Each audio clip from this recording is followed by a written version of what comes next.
যে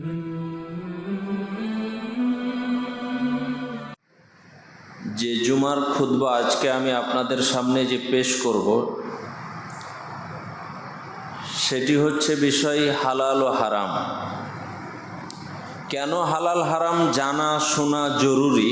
রাসূল সাল্লাল্লাহু আলাইহি ওয়াসাল্লাম বলেন, তলাবুল ইলমি ফারিদাতুন আলা কুল্লি মুসলিম। প্রত্যেক মানুষের জন্য জ্ঞান অর্জন করা ফরজ, যা হাদিস দ্বারা প্রমাণিত। অত্র হাদিস দ্বারা বোঝা যাচ্ছে যে জ্ঞান সকলকে অর্জন করতে হবে, দ্বীনি জ্ঞান সকলকে অর্জন করতে হবে, একথাই চূড়ান্ত। এখন দ্বীনি জ্ঞান কতটুক করতে হবে?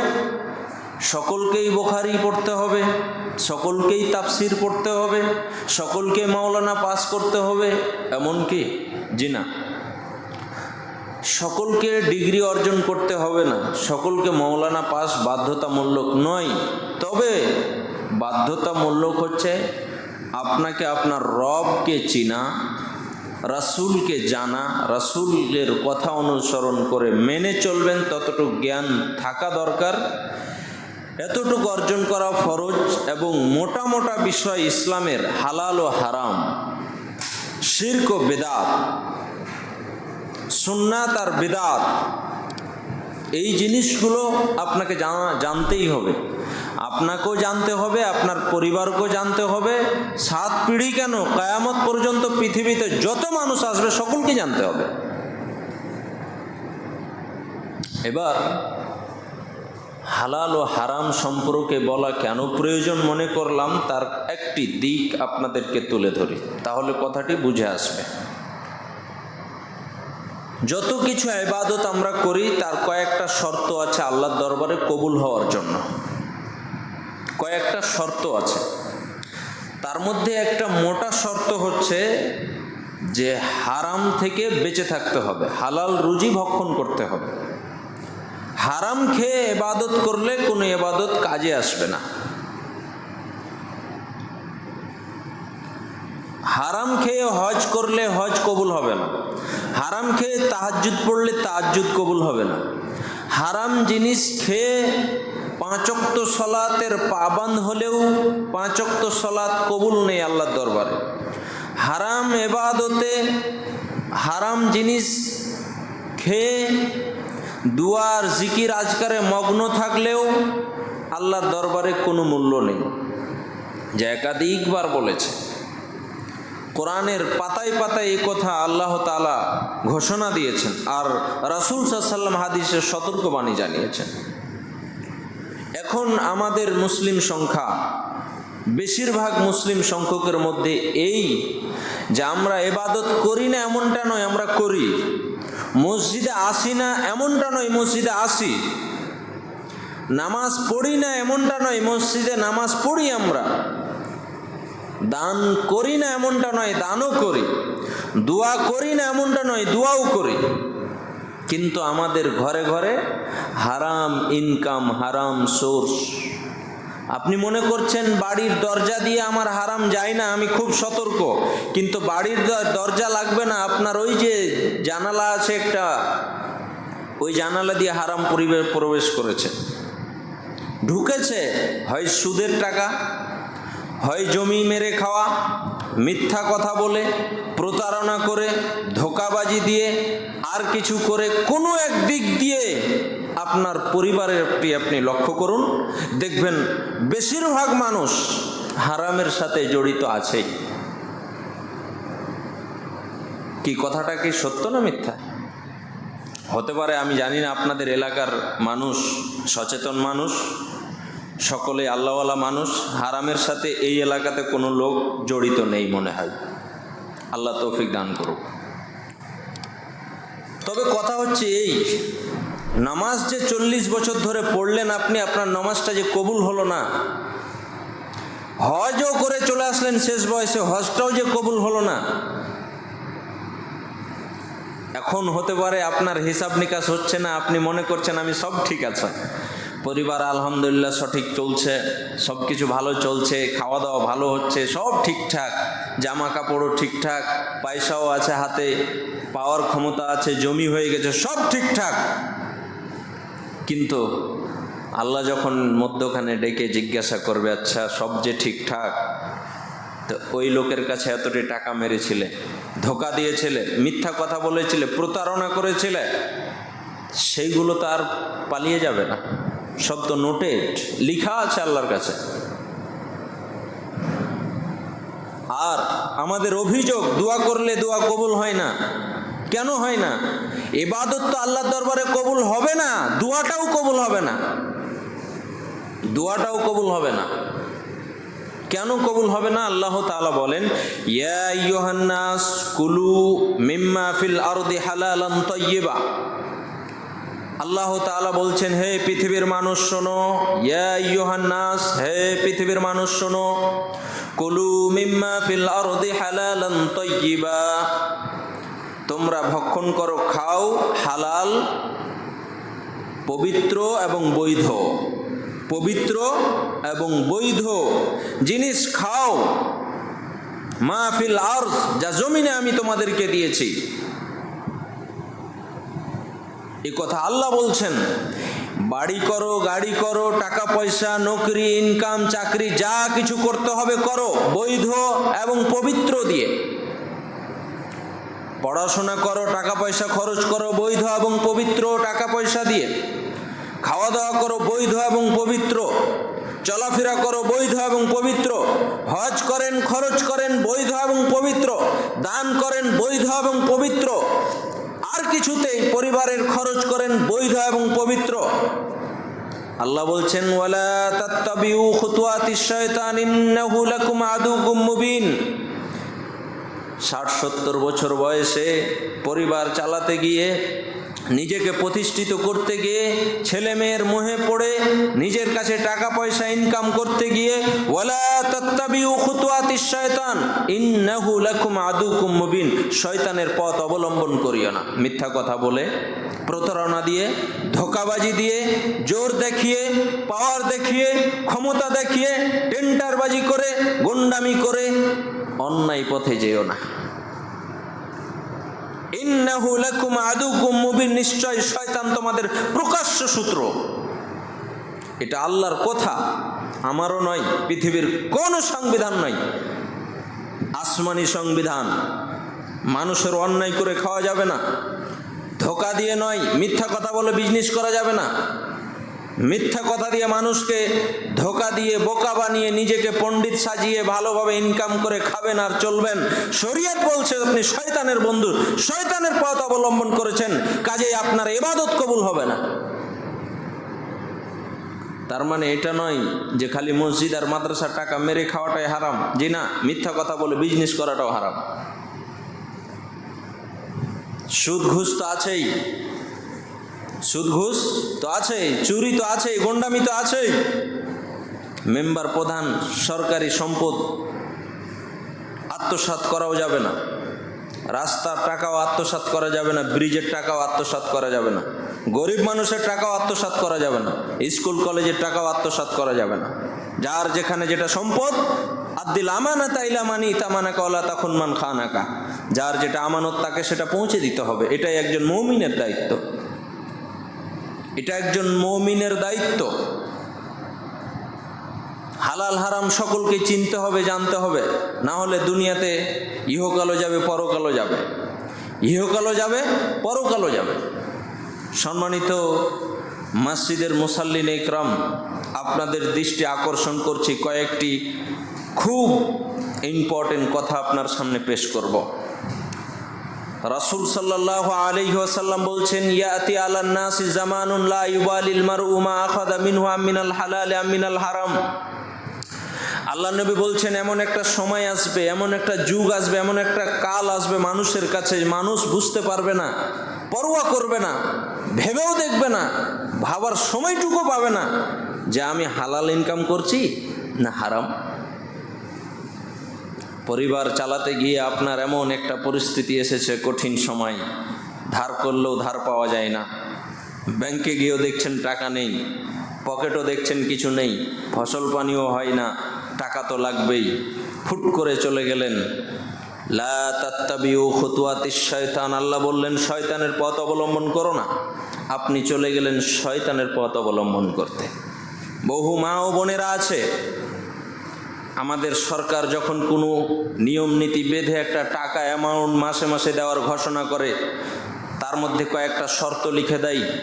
শর্তটা থাকে এত বয়স হলে পাবেন, এত বয়স হলে পাবেন না। ঝুট করে আধার কার্ডটা নিয়ে গিয়ে কম্পিউটারে বয়সটা চেঞ্জ করে দিয়ে টাকাটা নেওয়ার লালচে মিথ্যাটা সাক্ষী করে দিয়ে চলে আসলো। করে না? করে না? করে না এই জিনিসটা? যারা করে তারা প্রতারণা করলো, আর যারা প্রতারণা করলো তারা হারাম খাচ্ছে। যত মাস টাকা ঢুকেছে, যতদিন আপনি নিয়েছেন, মনে করলেন আপনি তাহাজ্জুদ পড়ে ক্ষমা পাবেন, কখনো নয়। তাহাজ্জুদ কবুল হবে না, সিয়াম কবুল হবে না, নামাজ কবুল হবে না। আর দুয়া দুরুস্ত আছে। আপনি যে দুয়াটা করবেন, নামাজ তো আছে, সিয়াম তো আছে, যে দুয়াটা করবেন আল্লাহর কাছে সেটাও কবুল হবে না। হাদিস বুখারী মুসলিম, সেটাও কবুল হবে না। হতে পারে কথাগুলো আপনার কাছে খুব ভারী মনে হচ্ছে, কিন্তু কিছু করার নেই। কথা এটাই, আপনি মানলেও সত্য, না মানলেও সত্য। চূড়ান্ত ফায়সালা। বয়স 19-20 করে আধার কার্ডে যে লক্ষ্মী ভাণ্ডার আর এখন যে ভাণ্ডার ঢুকতে শুরু করেছে, যতদিন টাকাটা খাবেন প্রতারণা করে, ততদিন আপনার হিসাব ইবাদত কবুল হবে না। আপনিও বয়স্ক মানুষ, বয়স্ক ভাতা দেয় এদেশে সরকার। আপনারও বয়স হয়নি, আপনিও বহু লোক আছে আমাদের মধ্যে আধার কার্ডে বয়স বাড়িয়ে দিয়ে তারপরে টাকা খায়। মনে করলেন এটা তো আর মসজিদ মাদ্রাসার টাকা না, এটা তো আর হারাম হবে না। মনে করলেন আপনি, শরীয়ত বলছে না, সুই পরিমাণ যদি আপনি খান সেটাই আপনার জন্য হারাম। রাসূল সাল্লাল্লাহু আলাইহি ওয়াসাল্লাম বলছেন যে কুল্লু লাহমিন নাবাতা মিন সুহতিন, যেই শরীর, যেই অংশ, যেই দেহ হারাম মালে গঠিত হয়, যেই দেহ, যেই রক্ত হারাম মালে তৈরি হয়, সেই রক্ত লা ইয়াদখুলুনাল জান্নাতা, সে জান্নাতে প্রবেশ করবে না। রাসূল সাল্লাল্লাহু আলাইহি ওয়াসাল্লাম বললেন লা ইয়াদখুলুল জান্নাতা জাসাদুন গুদ্দিয়া বিল হারাম, যেই শরীরের গোশত মাংস, যেই শরীরের সম্পদ তৈরি হয় হারাম মাল দিয়ে, হারাম ইনকাম করে, হারাম খাওয়া দাওয়া করে, সেই শরীর কখনো জান্নাতে যাবে না, জান্নাতে যাবে না, জান্নাতে যাবে না, যা রাসূল সাল্লাল্লাহু আলাইহি ওয়াসাল্লাম বলেছেন।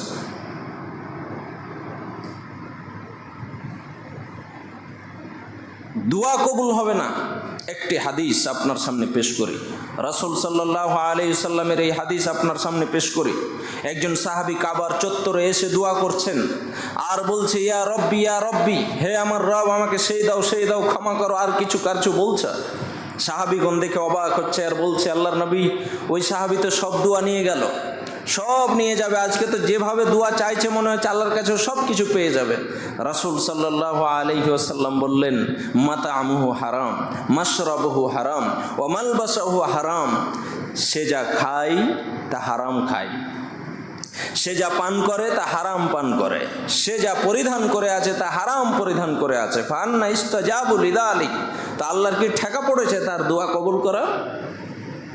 আল্লাহর কি ঠেকা পড়েছে তার দোয়া কবুল করা? জি না। হারাম মাল খাবেন, হারাম পরিধান করবেন, হারাম পান করবেন, আর আপনি মনে করবেন আপনার দোয়াটা কবুল হবে। একজন সাহাবী তার দোয়া কবুল হচ্ছে না হারাম খাওয়াতে, হারাম পান করাতে, হারাম পরিধান করাতে। কেন? ইন্নাল্লাহা তাইয়্যিব লা ইয়াকবালু ইল্লা তাইয়্যিবা, আল্লাহ পবিত্র এবং পবিত্র জিনিসকেই আল্লাহ গ্রহণ করে। আল্লাহ পবিত্র ছাড়া কোনো কিছু গ্রহণ করে না। রাসূল সাল্লাল্লাহু আলাইহি সাল্লামের হাদিস অনুযায়ী আমরা যা বুঝতে পারি যে আমাদের খাদ্য, পানি সব কিছু হালাল হতে হবে। আর হালাল না হলে কবরে ঠাঁই পাবেন না, কিয়ামতে ঠাঁই পাবেন না, জাহান্নাম যথেষ্ট। কানাতিন নারু আউলা বিহি, যে শরীর, যেই দেহ, যেই পরিবার, যেই মানুষটা, যেই ব্যক্তিটা হারাম মালে পালিত হয়, হারাম মালে সব কিছু চলে, পুরো পরিবারটাই চলে, রাসূল সাল্লাল্লাহু আলাইহি সাল্লামের হাদিস অনুযায়ী তার জন্য জাহান্নামই যথেষ্ট।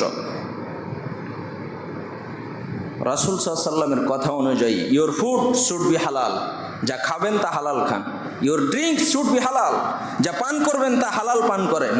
Your income source should be হালাল, আপনি যা ইনকাম করবেন তা হালাল ইনকাম করেন। কিপ হারাম আউট অফ ইয়োর লাইফ, হারাম থেকে নিজের শরীরকে আর নিজেকে, নিজের লাইফকে, নিজের জীবনকে দূরে ছড়ে ফেলুন। হারাম যদি থাকে তাহলে আপনার ইবাদতই কবুল হবে না। একজন সাহাবী কাবার চত্বরের সামনে আল্লাহর কাছে এটা দাও সেটা দাও করে দোয়া করছে, তার দোয়া কবুল হয় না। আর আপনি কি মনে করছেন তাহাজ্জুদ পড়লে সব মাপ, নামাজ পড়লেই সব মাপ, জুমা পড়লেই সব মাপ, ঈদের নামাজ পড়লেই সব মাপ, হজ করলেই কি মাপ? হজ করলে সব কিছু মাপ হতে পারে, কিন্তু মানুষের হক মেরে খাওয়া কখনো মাপ হবে না। হজ করলে সব কিছু মাপ, মানুষের অধিকার মেরে খেলে কোনোদিন মাপ হবে না। হয় ইহকালে ফিরিয়ে দিতে হবে, না হলে পরকালে নেকি দিয়ে আপনাকে পরিশোধ করতে হবে। রাসূল সাল্লাল্লাহু আলাইহি সাল্লামের একটি হাদিস আপনার সামনে পেশ করি। আলা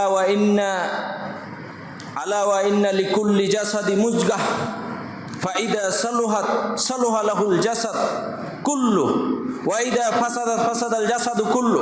রাসূল সাল্লাল্লাহু আলাইহি সাল্লাম বলছেন, প্রত্যেক শরীরের মধ্যে একটা গোশতের টুকরো আছে, একটা গোশতের টুকরো আছে, যেই টুকরোটা যদি ঠিক থাকে তাহলে পুরো শরীরটা ঠিক থাকবে, আর সেই টুকরো যদি নষ্ট হয় তাহলে সব কিছু নষ্ট হবে।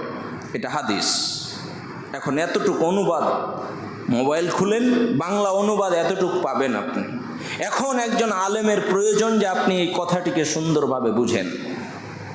এবার আপনাকে বলি, আল্লাহ রসুল বললেন প্রত্যেক মানুষের ভিতরে একটা গোশতের টুকরো আছে, সেই টুকরোটা যদি ঠিক থাকে তো পুরো শরীরটা ঠিক, আর সেই টুকরোটা যদি নষ্ট হয় পুরো শরীরটা নষ্ট। সেই টুকরোটা কি? ওয়াহিয়াল কালব ওয়াহিয়াল কালব ওয়াহিয়াল কালব, সেটা হচ্ছে অন্তর, সেটাই হচ্ছে অন্তর। আমরা কথায় কথায় বলে থাকি ওর ভিতরেই খারাপ, ভিতর খারাপ মানে লোকটাই খারাপ, আছে না নাই? সমাজে বলি না এরকম কথা। রাসূল সাল্লাল্লাহু আলাইহি ওয়াসাল্লাম বলেছেন, যার ভিতর খারাপ ওর সবই খারাপ, যার ভিতর ভালো ওর সবই ভালো। এবার আপনাকে একটু বলি, আচ্ছা অন্তর পরিচালনা করে আমাদের পুরো শরীরটাকে, অন্তর পরিচালনা করে আমাদের পুরো শরীরটাকে। অন্তর যদি ভালো থাকে তো আমার মন সব সময় বলবে একটু কোরআন হাদিসের কথা শুনি, একটু জিকির আজকার করি, গালি দিব না, হারাম খাবো না, এটা অন্তর বলবে। যখন অন্তর খারাপ হবে তখন অন্তরই বলবে দাও গালি, আর গালি দেওয়ার জন্য মুখটা আগেই ব্যবহার হবে। কি হবে? মুখ ব্যবহার হবে, আবার কান ব্যবহার হবে, তাতাকাল্লাম মুখ ব্যবহার হবে, তাফাক্কুর আমার যে ব্রেন সেই ব্যবহার হবে, তাতাসমা কান ব্যবহার হবে, অতানজুর চোখ ব্যবহার হয়। অন্তর ব্যবহার করে কান, অন্তর ব্যবহার করে মেধা, অন্তর ব্যবহার করে মুখ, অন্তর ব্যবহার করে চোখ। আর মানুষ এই চার ভাবেই গুনাহ করে থাকে। কিভাবে? হাত কখনো আগে চুরি করতে যাবে না যতক্ষণ আপনার প্ল্যানিং ভিতরে কাজ না করবে, কখনো যাবে না। চোখ কখনো দেখবে না যতক্ষণ পর্যন্ত আপনার অন্তর খারাপ না থাকবে। চোখ যদিও পড়ে যায় কোথাও অন্তর খারাপ জায়গাতে, চোখ সরিয়ে নিবে। যদি অন্তর খারাপ থাকে তাহলে সরাতে পারবেন না। রাসূল সাল্লাল্লাহু আলাইহি ওয়াসাল্লাম সেটাই বোঝাতে চেয়েছেন, শোনো, যার অন্তর ভালো তার সব ভালো, যার ভিতর খারাপ তার সবই খারাপ। অন্তর ভালো রাখলে চোখ দিয়ে গুনাহ থেকে বাঁচবেন, অন্তর ভালো থাকলে আপনি কান দিয়ে গুনাহ শুনবেন কম, অন্তর ভালো থাকলে আপনি ভাবা চিন্তা ভালো, থিঙ্কিং হবে ভালো আপনার। কাজেই মনটা, হৃদয়টা ভালো করতে হবে। ইন্নামাল আমালু বিন্নিয়াত, রাসূল সাল্লাল্লাহু আলাইহি ওয়াসাল্লামের হাদিস। আল্লাহ যেই কোনো কাজের জন্য আপনাকে প্রতিদান দিতে গেলে অন্তরটা দেখবে। ইন্নাল্লাহা লা ইয়ানজুরু ইলা আজসামিকুম ওয়ালা ইলা সুওয়ারিকুম ওয়ালাকিন ইয়ানজুরু ইলা কুলুবিকুম। আল্লাহ তাআলা মানুষের চেহারা দেখে না, মানুষের প্রপার্টি দেখে না, টাকা পয়সা দেখে না, ধন দৌলত দেখে না, আল্লাহ তাআলা দেখে আপনার অন্তর। রাসূলের হাদিস। হারাম থেকে বাঁচার জন্য প্রথম উপায় আমরা নিজের অন্তরকে পরিষ্কার করি। তারপরে আমাদের ইনকাম সোর্স শুড বি হালাল। ইনকাম আমাদের সঠিক এবং বৈধ হওয়া উচিত।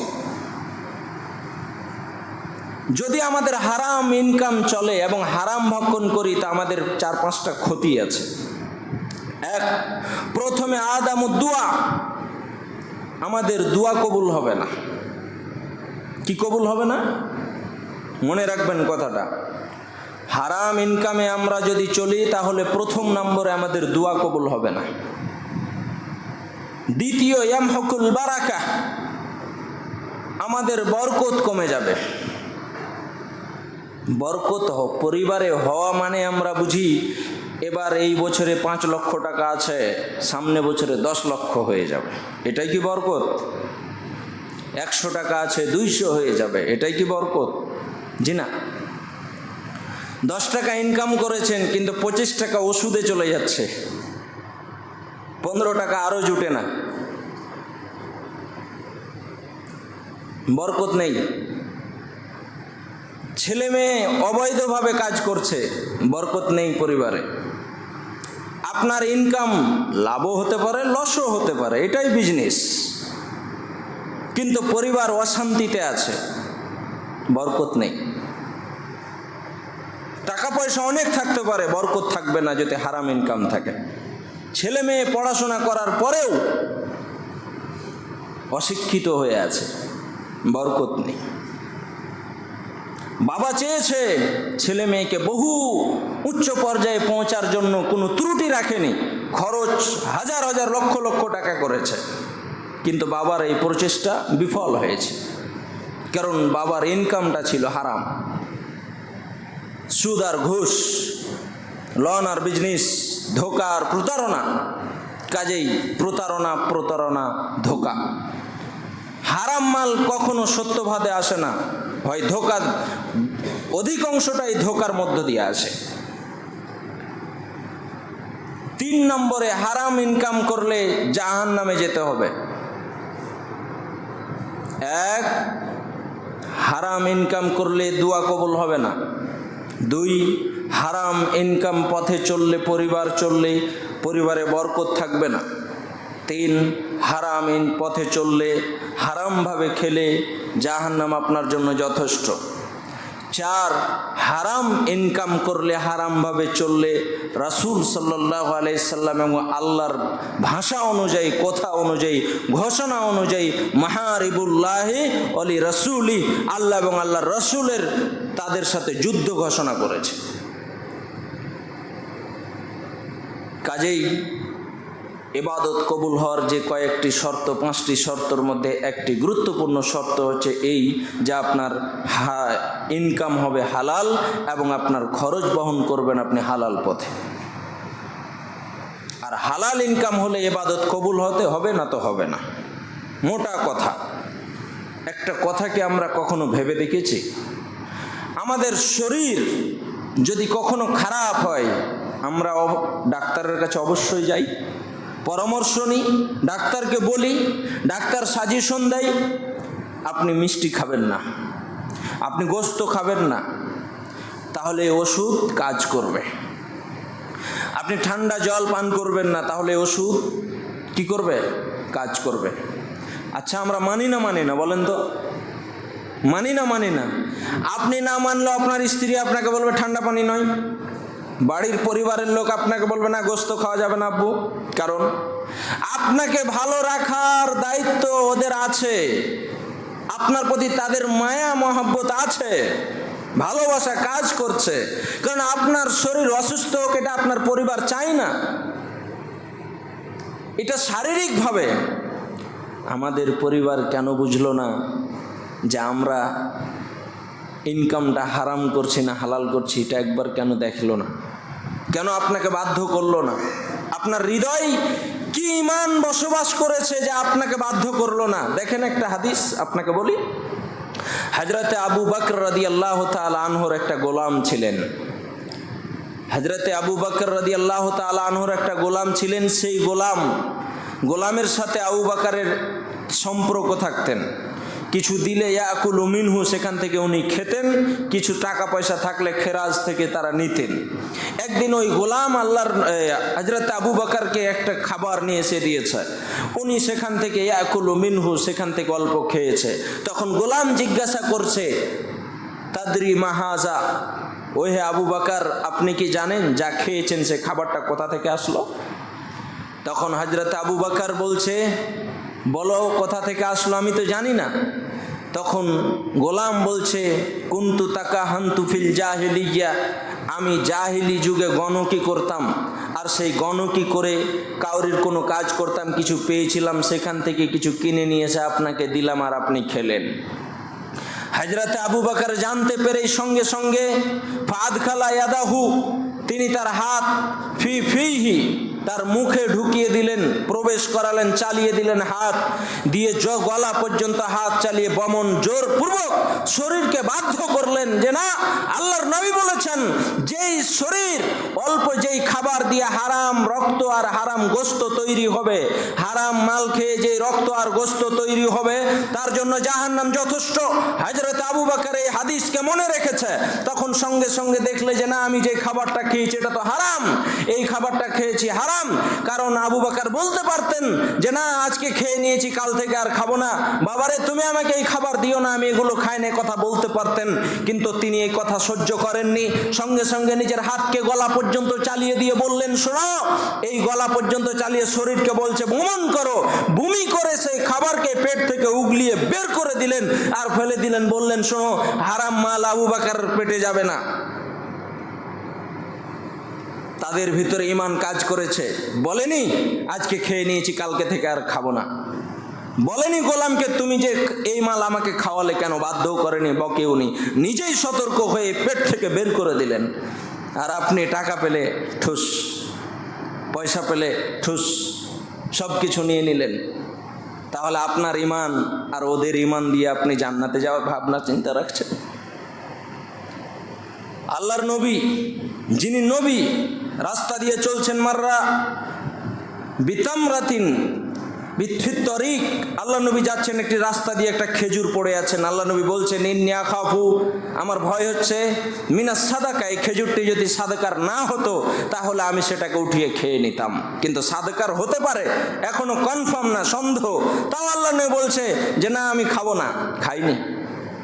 আল্লাহ নবীর নাতি হাসান, আলী ইবনে হাসান, ফাতেমা তার মেয়ের ছেলে হাসান, সে একটা খেজুর মুখে দিয়েছে, সাদকার মাল, গনিমতের সাদকার মাল একটা মুখে দিয়েছে। আল্লাহ নবী বলছেন কিক কিক কিক শব্দ, বলছে ছি ছি ছি ছি ছি, নানু এগুলো খাওয়া যাবে না, এটা হারাম, খাওয়া যাবে না, নানু ফেলে দাও ফেলে দাও।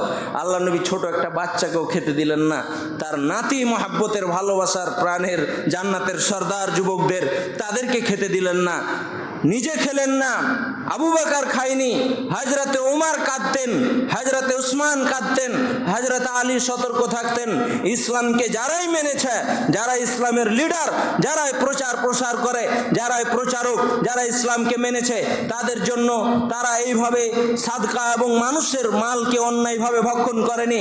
আর আমি আর আপনি যারা যেখানে সুযোগ পেলেই, লক্ষ লক্ষ টাকা সুযোগ পেলেই গোপন করেনি, কোথায় যে নিয়ে যাই, মেম্বার প্রধান হয়ে, মসজিদ মাদ্রাসার দায়িত্বশীল হয়ে, এলাকাবাসীর দায়িত্বশীল হয়ে, স্কুল কলেজের দায়িত্বশীল হয়ে যদি আমাদের সুযোগ থাকে, এখানে কলম চালিয়ে দিলে 2 লক্ষ টাকা খেতে পাবো, তাহলে কলম 14টা চালাতে হলেও প্রস্তুত হয়ে যায়। ঈমান কাজ করে না। কাজে আপনি মনে রাখবেন, এই পাপ হজ করে মাফ হবে না। মানুষের জমি জায়গা মেরে খেলে পাপ আপনাকে, হজও আপনাকে ক্ষমা করতে পারবে না। শেখ আব্দুর রাজ্জাক বিন ইউসুফের ভাষায়, আপনার লাশটা কাবা ঘরের তলেও ঢুকিয়ে দিল, আপনাকে জান্নাতে কেউ নিয়ে যেতে পারবে না, এ কথাই সত্য। আরও আপনাকে বলি, 2-1টা কথা না বললেই নয়, হারাম মালে পরিবার চললে ওই পরিবারে বরকত থাকবে না, এ কথাই রাসূল সাল্লাল্লাহু আলাইহি ওয়াসাল্লামের হাদিস অনুযায়ী একাধিকভাবে আল্লাহর নবী সতর্ক বাণী জানিয়েছেন। আরও বলেছেন আল্লাহর নবী, হে পৃথিবীর মানুষ শুনে রেখো, যারা হারাম খাবে, যারা হারামের সাথে থাকবে, তাদের জন্য জাহান্নামই যথেষ্ট। কাজেই আমাদেরকে যেভাবে হোক পৃথিবীতে বাঁচতে হলে, আমরা সততার সাথে টিকে থাকলে আল্লাহ আমাদের সাথে থাকবে। দোয়া কোনোদিন ফেরত দেয়নি। আল্লাহ তাআলা বলেন, নবী বলছেন, আল্লাহর কাছে চাইলে খালি হাতটা লজ্জা পায় আল্লাহ তাআলা ফিরিয়ে দিতে। সেই আল্লাহ ইউসুফ নবীর দোয়া কবুল করেছেন, মুসা নবীর দোয়া কবুল করেছেন, ইব্রাহিম নবীর দোয়া কবুল করেছেন। যেটা অসম্ভব সেটাকে সম্ভব করে দেখিয়েছেন। চাঁদকে আজ পর্যন্ত পৃথিবীর কোনো সায়েন্টিস্ট, পৃথিবীর কোনো জ্ঞানী মানুষ, পৃথিবীর কোনো দক্ষ মানুষ আজ পর্যন্ত, পৃথিবী যতদিন থেকে তৈরি হয়েছে কিয়ামত পর্যন্ত, চাঁদে জায়গা কিনতে পারবে চাঁদে জায়গা করতে পারবে, চাঁদে বাড়ি করতে পারবে, বিল্ডিং তৈরি করে দিতে পারবে, কিন্তু চাঁদকে দুই টুকরো করেছে আজ পর্যন্ত কোনো সায়েন্টিস্ট এই পৃথিবীতে আসেনি। তবে আল্লাহর নবীর ইশারায় চাঁদ দুই টুকরো হয়েছে। সমুদ্রতে পানির ভিতরে রাস্তা তৈরি করে দিবে, লক্ষ লক্ষ মাইল দূর পর্যন্ত সাগরের প্রতি কোনো যন্ত্র নেই, অস্ত্র নেই, শস্ত্র নেই, এভাবে এমনি রাস্তা হয়ে গেল। দুই দিকে পাহাড়, শুধু মুসা নবীর দুয়াতেই রাস্তা হয়ে গেল। যেটা অসম্ভব সেটা সম্ভব হয়েছে। আপনাকে আরো বলি, ইব্রাহিম নবী আগুনের ভিতরে পুড়ছে আর জ্বলছে, কিন্তু আগুনের ভিতরে হাসছে। বাদশা নমরুদ দেখছে আগুনের ভিতরে হাসে কিভাবে, যেটা অসম্ভব। আল্লাহ আগুনকে সৃষ্টি করেছে, আগুনকে অর্ডার করলেন, আগুন তুমি ঠান্ডা হয়ে যাও, হয়ে গেছে। ইব্রাহিম নবীকে দুয়াতে বাঁচিয়েছে। ইউনুস নবী মাছের পেটে থেকেছে, 40 দিন পরে মাছের পেট থেকে বের হয়েছে। যেটা অসম্ভব সেটা সম্ভব হয়েছে।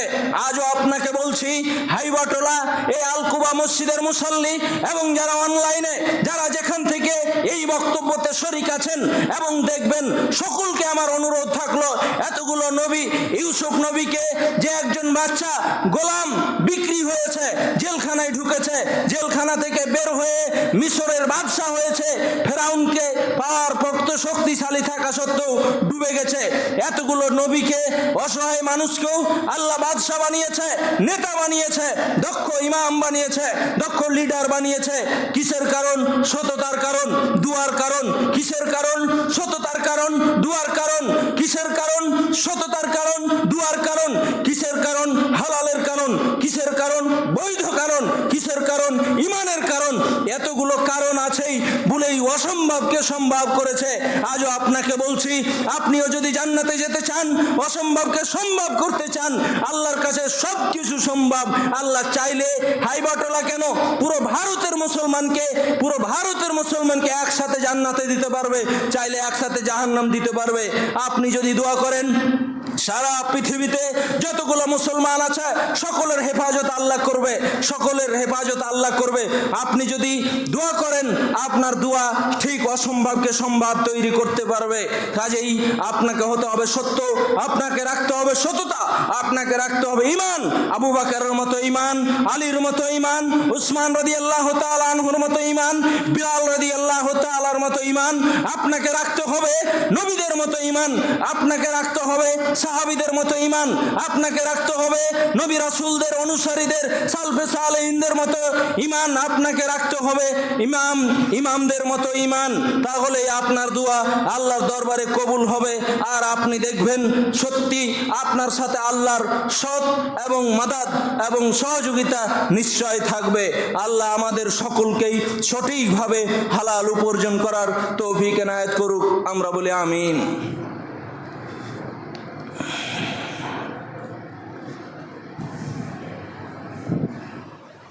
নাহমাদুহু ওয়া নুসাল্লি আলা রাসূলিহিল কারীম, আম্মা বা'দ। কুল্লু বনি আদম খাত্তাউন ওয়া খায়রুল খাত্তাইনা তাওয়াবুন। প্রত্যেক বানি আদম গুনাহগার, তবে গুনাহগারের মধ্যে সবচাইতে ভালো মানুষ, ভালো লোক যে তওবা করে।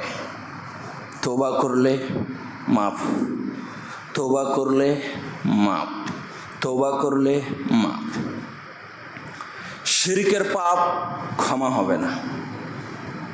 আল্লাহ বাদ দিয়ে অন্য কাউকে আল্লাহর জায়গাতে বসিয়ে দেওয়াটাই শিরক, ক্ষমা হবে না। তবে মরার পরে ক্ষমা হবে না, মরার আগে ক্ষমা হবে। শিরক মরার আগ পর্যন্ত তওবা করলে ক্ষমা হবে। কোনো বেরেলিপন্থী ভাই আছে, বহু শিরকের সাথে যুক্ত আছে, আমার দেখাশোনা, আমার তদন্ত অনুযায়ী ধরা বহু লোক আছে, শিরকের সাথে পাপ আছে। আর শিরক মরার আগ পর্যন্ত যদি উঠে এসে বলে, আজ থেকে আমি আর ওই যা করতাম সেগুলো বাদ দিলাম, আমি ভালো পথে চলতে চাই, আমাকে একটু বুঝিয়ে দেন, তাহলে তার শিরক মাফ হবে। বিদআত শিরক চলে পিছনের দিকে, আর বিদআত চলে সামনের দিকে। শিরক করলে পিছনের গুনাহ নেকি যা আছে সব কিছু বাতিল, আর বিদআত করলে সামনেরটাও বাতিল। আর শিরক বিদআত দুটাই করলে কোনো নেকিই থাকলো না আপনার। কথাটা কি বুঝে আসছে? শিরক করলে পিছনের নেকি বাতিল, বিদাত করলে সামনের নেকি বাতিল। শিরক যদি থাকে তাহলে আপনার আল্লাহ বলছেন নবীকে, হে মুহাম্মদ সাল্লাল্লাহু আলাইহি ওয়াসাল্লাম, যদি জাররা বরাবর একটু ইঞ্চি পরিমাণ যদি আপনি শিরক করেন, আপনি মুহাম্মদ, আপনার সবগুলো আমল বাতিল হবে। তাহাজ্জুদের নেকি বাতিল হবে, দান দক্ষিণা যা আছে সব বাতিল হবে। আর বিদাত করলে সেটা ইসলামের মধ্যে নাই, সেটা দিয়ে নেকি মনে করে করলেন, সেটাই আপনার বাতিল, এটাও বাতিল। তবে শিরক চলে পিছন আর বিদাত চলে সামনে। কথাটা বলেই দিই, রবিউল মাস আমাদের এক সম্প্রদায়ের মধ্যে এক দল ভাইয়েরা এই মাসকে কুরবানির মাস মনে করে, এই মাসকে রমজানের মাসের চাইতে বেশি ধুমধাম মনে করে। বিদাত! এই মেম্বারে দাঁড়িয়েও বলতে পারি বিদাত, কারণ ইসলামের যারা ধারক, ইসলামের বাহক, ইসলামকে প্রচার প্রসার সংরক্ষণ করেছেন নবী থেকে নিয়ে সাহাবাগণ, সাহাবা থেকে নিয়ে তাবেগণ, তাবে তাবেইনগণ এবং আজও পর্যন্ত সালফে সালিহিন বড় বড় ইমামগণ, কেউ একজন 12 রবিউল আউয়াল নবীর জন্মদিবস পালন করেনি, কেউ করেনি।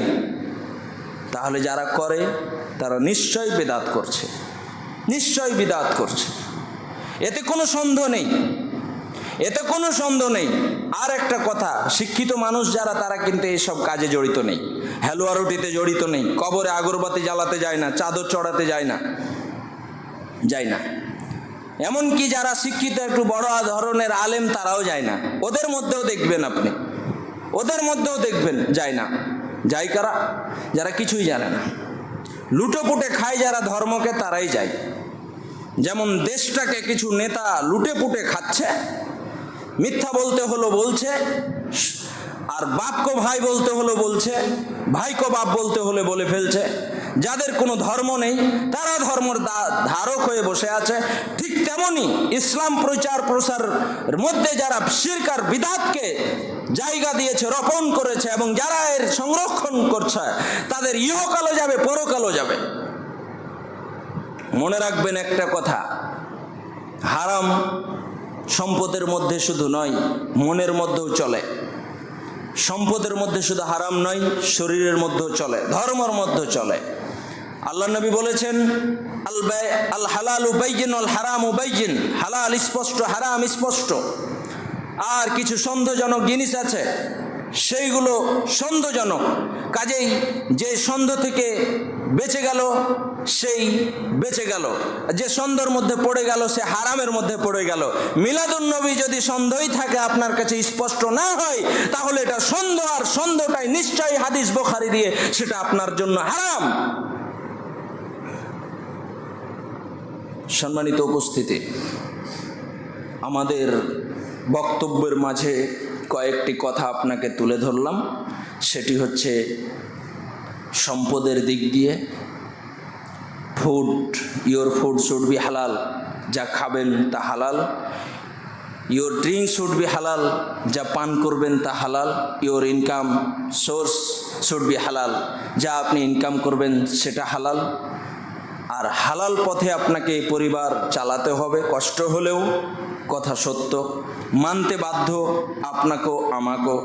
কারণ আমরা কোরআন এবং হাদিস মেনে চলি, আর কোরআন হাদিস আমাদের এটাই পথ এবং নির্দেশনা দেয় যে আমরা গরিব হয়ে থাকলেও হালাল পথে থাকতে হবে। গরিব লোক কিয়ামতের দিন বড় লোকদের চাইতে, আমিরদের চাইতে, ধনীদের চাইতে 50,000 বছর আগে জান্নাতে যাবে। হিসাব দিতে হবে কম, টেনশন কম, আগেই জান্নাতে যাবে। এবং আল্লাহর নবীকে যারা বেশিরভাগ লোক মানতেন তারাও ছিলেন গরিব। এবং নবীদের মধ্যে 2-3 জন নবী বাদ দিয়ে 1,24,000 কাছাকাছি নবী এসেছে, সকল নবীরাই গরিব ছিলেন। অন্তত এই কথাটা মেনে একটু মনে শান্তি দেন, এই কথাটা দেখে একটু শান্তি দেন। নবীরাই গরিব ছিলেন, কয়েকজন নবী বাদ দিয়ে, সুলাইমান নবী বাদ দিয়ে, আর কয়েকজন নবী বাদ দিয়ে বেশিরভাগ নবীরা গরিব ছিলেন। সাহাবীরা আল্লাহর নবীকে যারা আগে মেনে নিতেন তারা বেশিরভাগই গরিব ছিলেন। কাজে আপনি মনে করেন সম্পদ যদি আপনার ভাগ্যে কোটি টাকা লিখে রাখে, পারেন না আপনি, আল্লাহ যাতে আপনার ভাগ্যে রাখে হালালভাবে কোটি কোটি টাকার বিজনেস করেন, মানায় আমি করব না, কিন্তু এটা বলে মনে আফসোস দিবেন না যে আমি গরিব। দেখেন এই পৃথিবী আপনি আসার আগেও ছিল, চলছিল, আর আপনি যাওয়ার পরও থাকবে আর চলেও যাবে। আপনি সামান্য কিছু দিনের মেহমান, এসেছেন, কিছু টাকা পয়সা নামে হলো, কাগজ করলেন, রেকর্ড করলেন, সব ঠিক, কিন্তু তারপরে আপনাকে ছেড়ে চলে যেতে হবে। কি আর রেকর্ড কি কবরে কাজে দিবে না? কাজেই যদি বুদ্ধিমান হন এবং নিজেকে জান্নাতের পথে নিয়ে যেতে চান, তাহলে হালাল পথেই আমাদেরকে চলতে হবে, সেখানেই আমাদের শান্তি এবং সেটাই আমাদের পথ এবং দিক নির্দেশনা।